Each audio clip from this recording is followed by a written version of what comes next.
Rodriguez. Today on Newsfeed at noon, the Philippine Statistics Authority finds no record of Mary Grace Piattos, an alleged recipient of confidential funds from the office of the Vice President. Malacañang distances itself from the impeachment complaint filed against Vice President Sara Duterte. A group of 96 skydivers set a new world record for maintaining a head-up position mid-air. And a look at the star-studded British Fashion Awards.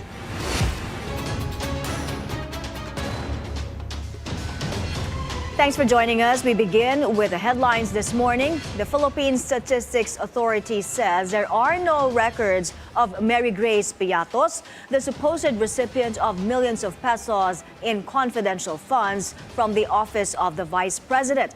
Zandro Ochona is at the House of Representatives for more on this. Zandro, what can you tell us? Yes, Mai, the Philippine Statistics Authority did issue a certification stating a negative record of birth, marriage, and death of a certain Mary Grace Piattos. The verification from the Civil Registry System database stemmed from a request by Representative Joel Chua, the chairman of the House Committee on Good Government and Public Accountability. This is part of the panel's probe into the alleged misuse of confidential funds of the OVP and DepEd. To recall, Mary Grace Piattos is one of the signatories on acknowledgement receipts submitted by the OVP to the Commission on Audit to justify their 2022 confidential expenses. Another development this morning, the Makabayan Coalition says it will file an impeachment complaint against VP Duterte within this week. Kabataan Party List Representative Raul Manuel said several lawmakers from other civil organizations have expressed their intent to be a part of this new complaint. According to Manuel, their complaint will focus on how the Vice President, on the first half of her term, used the controversial confidential funds amounting to 125 million pesos in just 11 days. Despite earlier pronouncement from the House Secretary General saying that they may be pressed for time in processing the complaint, Manuel said the House may push for the impeachment complaint before their December 18 break. Well, Zandro, when exactly will this new impeachment complaint be filed? Representative Manuel could not say the exact date yet, but he notes the Makabayan Coalition will release an advisory on this soon. Thank you for that report, Zandro Ochona. Malacañang distancing itself from the impeachment complaint filed yesterday against Vice President Sara Duterte. Executive Secretary Lucas Bersamin asserts it is clearly an independent initiative by private citizens and the office of the president has nothing to do with it. Bersamin adds President Bongbong Marcos's earlier statement on the matter is unambiguous. Marcos last week said he had discouraged lawmakers from seeking to overthrow Duterte, saying it's a waste of time. The Akbayan party list yesterday endorsed the impeachment complaint from civil society groups and families of drug war victims. Lawyer Harry Roque insists allegations of qualified human trafficking against him are unfounded. This is in connection with his supposed links to Philippine offshore gaming operations in Porac, Pampanga. In a post on his Facebook account, Roque says his counter-affidavit has been filed at the Justice Department, adding there's no evidence to support the allegations and that the charges are only an afterthought. Roque, the former presidential spokesperson of Rodrigo Duterte, is wanted by the House of Representatives after he was cited in contempt for repeatedly failing to attend the investigation into POGO operations. His whereabouts remains unknown.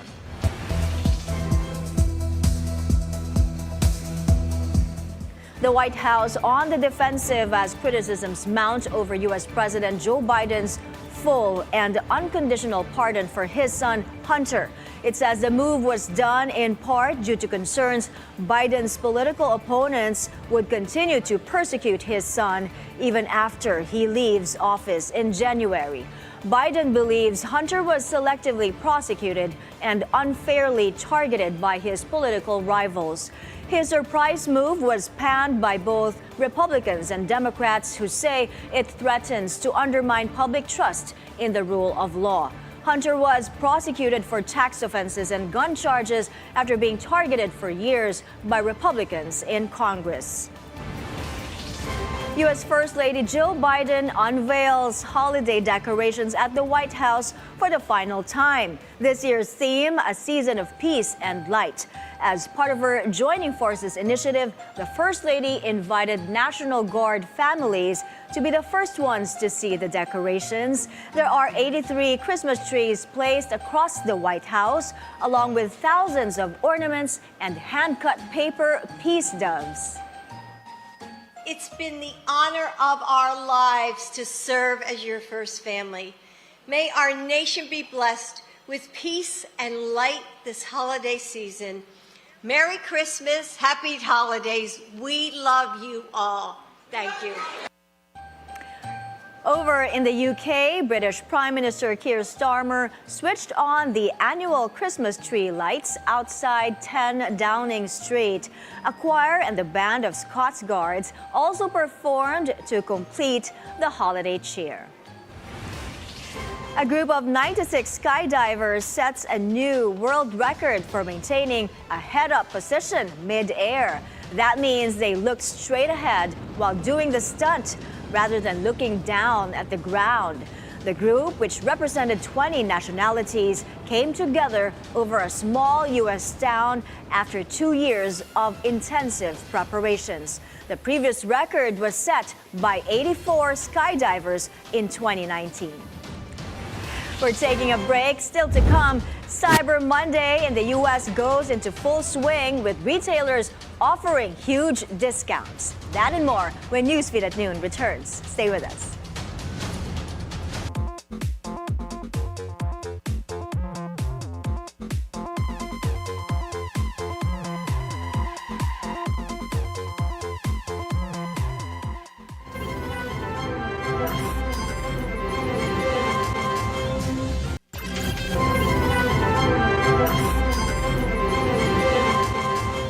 We're back on Newsfeed at Noon. China insists its recent law enforcement operation in the Rosal Reef was legitimate. Foreign Ministry spokesperson Lin Zhan reiterates claims China has sovereignty over the area. Footage shows China Navy helicopters flying low over Filipino fishing boats off Quezon, Palawan. Philippine Coast Guard boats, which were sent to protect the fishermen, were also harassed by Chinese vessels. Because of President Bongbong Marcos' firm stand in standing up for rights in the West Philippine Sea, this have significantly increased the confidence of our Filipino fishermen na despite of the harassment of the Chinese Coast Guard and their radio call warning, not a single Filipino fisherman during that particular time never really backed down. They still insisted in doing their fishing operation because they believe that the government has always been supporting them.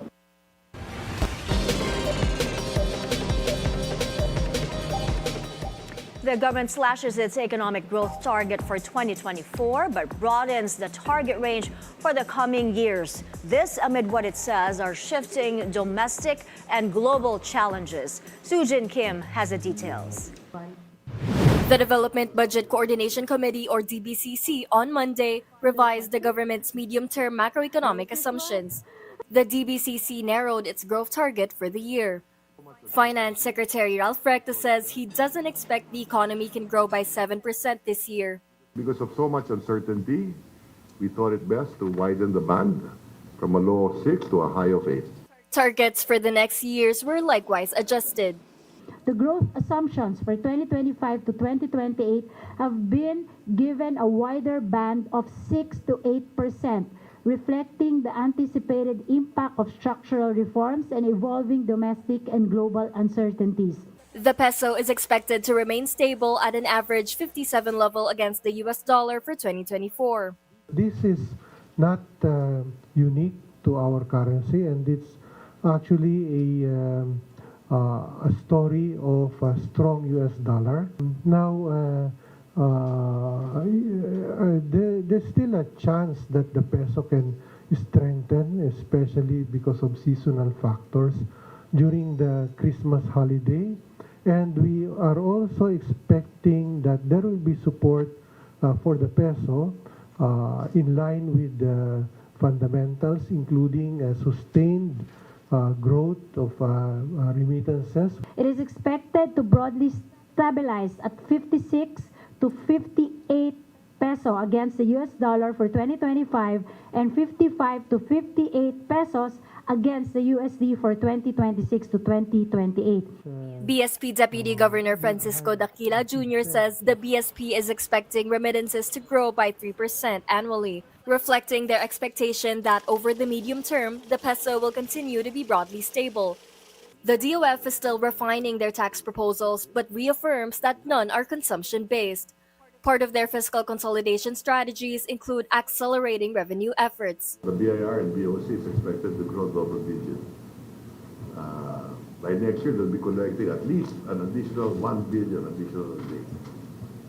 And then the following year, another 1 billion additional a day. This will be supported by recalibrated legislative measures that will provide a significant revenue boost to the government, such as the recently enacted VAT on Digital Services Act, and by tax administration reforms centered on digitalization. The chief economic manager maintains it is best to stick with gradual fiscal consolidation in spite of credit rating agencies saying rapid fiscal consolidation can trigger an upgrade. That's why it's positive. Right? So for as long as we follow that downward trajectory of the deficit, I think maybe in 2 years' time, or 18 months to 2 years, you could get a credit rating upgrade. Sujin Kim, BNC. U.S. retailers are offering huge discounts to entice consumers to spend on Cyber Monday. This after shoppers made lackluster spending during Black Friday. With just 22 days before Christmas, ads and emails promoting heavily discounted products like gadgets, toys, and clothing have been trying to convince cautious U.S. shoppers. Big retailers like Walmart and Amazon are also using AI customer service and search features to make it easier for the public to find products. So we want to make sure that our customers have an advantage to make use of all of the sales that we're offering. We know that some common trends that we're continuing to see that our customers are looking for low prices, fast selection, and fast delivery speeds. And over 60% of the items that we sell are actually sold through independent sellers, many of whom are small and medium-sized businesses. In this facility today, we expect to process hundreds of thousands of packages alone in this one facility. So you can imagine, if you multiply that across the operations that we have across the U.S. and throughout the world, that's quite a number. We're taking another breather up ahead. Two-time Winter Olympian Michael Martinez not ruling out a figure skating comeback. The details after this short break.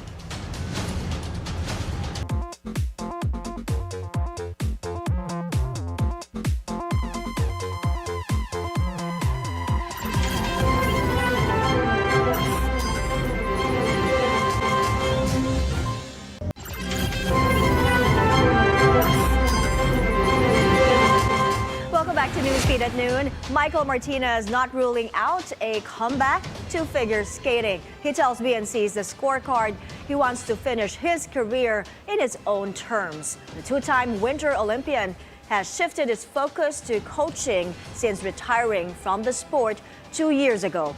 He has also dabbled in acting and hosting. He represented the Philippines in the Winter Olympics in 2014 and in 2018. I feel like there's so much still in me, and I feel like I really want to go back. But of course, number one priority is my kids, the students. But eventually, I do want to go back again, probably my farewell competition, farewell season. So on the side while training, while coaching the kids, I'm also training on the side. So hopefully, I'll be ready. Sad news in entertainment. Music legend Elton John reveals he has lost his eyesight. The star, famous for Rocket Man, Your Song, and a string of other hits, gave an emotional speech before a theater audience in London Sunday. Speaking at the gala performance of The Devil Wears Prada the musical, he bared he was unable to watch the musical he scored, but said it sounded good. The 77-year-old musician struggled to recover from an eye infection earlier this year. He thanked his husband, David Furnish, for being his rock. Kerry Washington receives her star on the Hollywood Walk of Fame. Washington's name was cemented into entertainment history with her parents Earl and Valerie watching proudly. Her longtime friends, the Hollywood powerhouse producers Shonda Rhimes and Tyler Perry, were also in attendance. Washington's star was the 2,796th on the famous Hollywood Boulevard. My mom and dad also taught me to dream. They taught me to believe and to pursue. And so here we are. Mom, Dad, can you believe it? An actual star? You made a wish and it came true. And now I am swirling in a galaxy of other stars. This Kerry Washington star, this is our star. It is your star as much as it is mine. So thank you for being on this cosmic journey with me. On to the star-studded British Fashion Awards. Rihanna, Glenn Powell, Daisy Ridley, and Gemma Chan dazzling fans and paparazzi at London's Royal Albert Hall. Also in attendance, renowned fashion editor Anna Wintour and tennis greats Venus Williams and Maria Sharapova. The prestigious Designer of the Year award was handed to Jonathan Anderson for the second time in a row. The annual event is presented by the British Fashion Council and celebrates the role of fashion in culture and entertainment. And before we go, a local designer has found a way to make Christmas trees with a distinctly Filipino touch. Find out how in this report from Agatha Gregorio. The Barong Tagalog finds a new home in this unique take on the classic Christmas tree. Various groups came together to launch the Barong Project, Transformation Through Traditions, Upcycling Barong for Empowerment at Outside the Box in Pasay. This was done in collaboration with various groups and individuals like the San Juan City Government, the Caring Carry Foundation, and designer Zara Juan, who was the brains behind the unique look of the Christmas decor.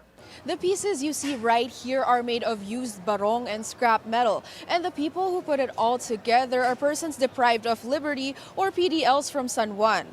Kahit na sila nga po ay maituturing nating nasa loob ng kulungan at deprived of their liberty at the moment, ay meron silang opportunities for livelihood. At kung sila nga po ay masigasig at masipag at makagawa ng halimbawa 10 Christmas tree, that is somewhere between 1,500 to 1,800 pesos already. One says they will continue accepting orders until December 25 while they still have stock of used barongs from donations. Pinagliitan na yung iba nagkakaroon ng butas sometimes, and I never wanted to throw them away kasi they're so beautiful. I know they're significant to our culture, and I feel also that we are disrespecting barong if we just keep it in our cabinets or in the box and not really giving it a new life. The designer also proudly shared that only few Christmas trees are left from this batch, but they plan to launch a new one on December 11 at Green Hills Mall. The upcycling does not end in the holiday season, however, as one said they are ready for a summer collection where a used barong could be turned into a lamp. That's after San Juan Mayor Francis Zamora suggested they market products that could be sold throughout the year. But that isn't to say Zamora was not one of the many drawn to these holiday pieces. Mas pipiliin ko yung medyo parang tribal look. No? So, yan, iba-ibang klase mga burdang nakikita natin. So, it's really hard to choose. Zamora adds he reached out to various friends to donate old barongs for the project. Agatha Gregorio, BNC. And those are the news this hour. I'm Mai Rodriguez. It's 22 days before Christmas. Keep it here on BNC, the Bilyonaryo News Channel. Good afternoon.